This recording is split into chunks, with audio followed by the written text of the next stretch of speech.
Hi, my name is Ashley Yarborough, and I'm here once again with my friend Horatio. Horatio, say hello. He always has to be smart. This is my list of my skeletal system items and that I will be naming today, and only those list of those items. We're going to start today at the top of your arm. Do you mind, Horatio? I don't think so. We're going to start at the top of your arm with your humerus bone, and on the outer aspect here we have the greater tubercle, and a little bit medial to that is the lesser tubercle. And then down here, which we're actually going to be able to see on this arm a little better, we have the lateral and medial epicondyles. Then moving down we have the radius here and the ulna here. On the radius we have the radial head, which is here at the top, and then at the bottom we have the styloid process of the radius. That moves us down into the wrist and the hands. Sit there, Horatio. Okay, we're gonna name the carpals here, which we have the scaphenoid, the lunate, the triquetrum, the pisiform, the hamate, the capitate, the trapezoid, and finally the trapezium. And then down from that we have the row of metacarpals, and then we have the rows of phalanges here.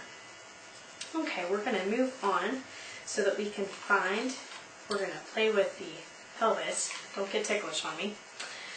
We have here, you can see the iliac crest on either side. We also, keep your hand back there. Thank you, sir.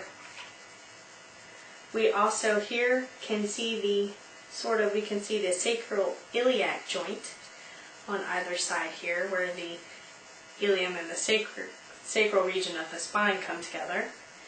And then we have down here, you can see the obturator foramen, and we have the ischium down here on either side.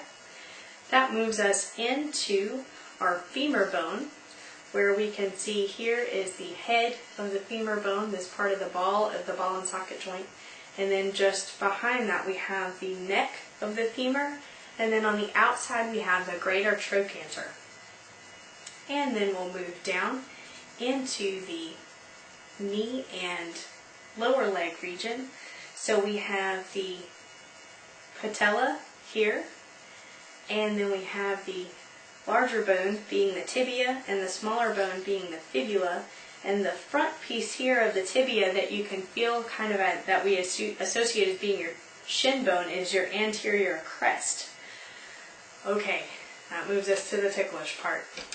You ready, Horatio?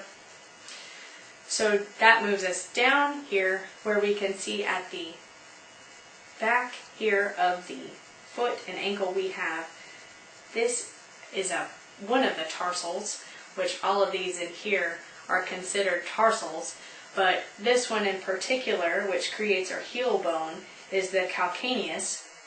And then that moves us into the metatarsals here, and finally into the phalanges. Thank you so much.